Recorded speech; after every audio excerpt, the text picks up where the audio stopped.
ગુજરાતની ખાનગી સ્કૂલોએ fix fee વધારો કરવાની માંગ કરી છે। રાજકોટ સ્વનિર્ભર શાળા સંચાલક મંડળના પ્રમુખે સૂચન આપ્યા છે। રાજ્ય સરકારે પત્રમાં લખી માંગણી કરી છે। આપને જણાવી દઈએ 2500 શાળામાં સરકારે નક્કી કરેલા માળખા કરતાં વધુ ફી છે। રાજ્ય સરકારને ફિક્સ ફી નક્કી કરવા માટે સૂચન કરવામાં આવ્યું।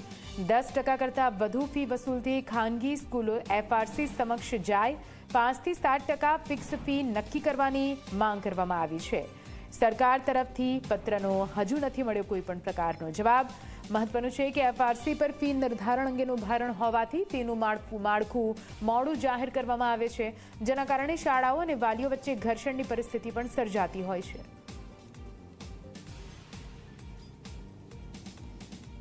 હવે અમારી રાજ્ય સરકારશ્રીને રજૂઆત છે કે જ્યારે છેલ્લા 7-8 વર્ષથી ફીનું નિર્ધારણ થઈ ગયું છે, તો રાજ્ય સરકાર જો એક ફીનો વધારો ફિક્સ કરી નાખે દરેક શાળાનો, તો ફી નિર્ધારણ કમિટી ઉપરનું ભારણ છે એ પ્રમાણમાં ઓછું થઈ જાય। કેમ કે ગુજરાતમાં 18,000થી વધારે ખાનગી શાળાઓ છે, જેને ધ્યાનમાં લઈને ફી નિર્ધારણ સમિતિ ઉપરનું ભારણ પણ ખૂબ જ વધારે હોય છે, જેને ધ્યાનમાં લઈને ઘણી વખત ફીના નિર્ધારણમાં વિલંબ થતો હોય અને શાળાઓ અને વાલીઓ વચ્ચે પણ ઘર્ષણ થતું હોય। બીજું કે આપણે જોઈએ છીએ કે છેલ્લા 10, 15, 20, 25 વર્ષમાં ભારતમાં ફુગાવાનો દર લગભગ 5 થી 10% વચ્ચે રહ્યો છે, જે કોઈ પણ વિકાસશીલ રાષ્ટ્ર માટે ખૂબ જ જરૂરી છે।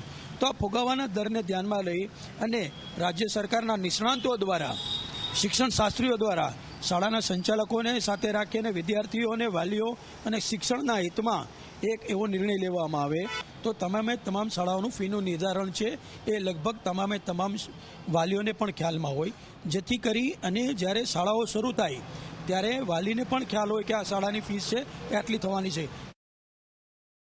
ગઈકાલે ખાનગી શાળા સંચાલક મંડળે રાજ્ય સરકાર સમક્ષ ફી નિર્ધારણ કમિટીની નાબૂદીની માંગ કરી છે।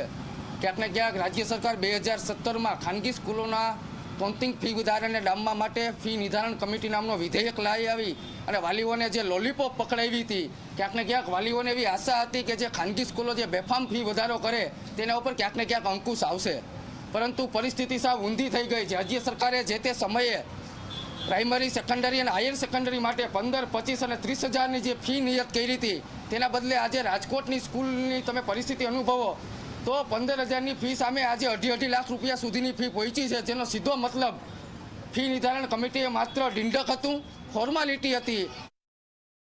પહેલાં તો હું એવા કહેવા માગું છું કે જે મસ્ત મોટી જે ઊંચી ફીઓ છે સ્કૂલની, એ સ્કૂલોની ફીઓ પહેલાં કંટ્રોલમાં લાવવી જોઈએ સરકારે, પછી આ નિર્ણય માટે તમારે વાત કરાય। બીજું કે આમાં વાલીઓનો મંતવ્ય લેવો જોઈએ, કે વાલીઓનું વોટિંગ લેવું જોઈએ સરકારે, અને વાલીઓની વ્યથા પૂછવી જોઈએ। ખરેખર જે આ લોકો અત્યારે એ લોકોને ખરેખર જો સ્કૂલ ના પહોંચતી હોય તો સ્કૂલ સરકારને હેન્ડઓવર કરી શકે છે। એ લોકો કોઈ ટ્રસ્ટ એની માલિકીનું નથી, જાહેર ટ્રસ્ટ છે અને આ સેવાકીય પ્રવૃત્તિ છે, ન કોઈ નફા કે નુકસાન ધોરણે આ ટ્રસ્ટ ચલાવવાનું છે। આ કોઈ ધંધાનું ટ્રસ્ટ નથી, આ લોકો એક બિઝનેસ હબ જ કરી નાખ્યો છે।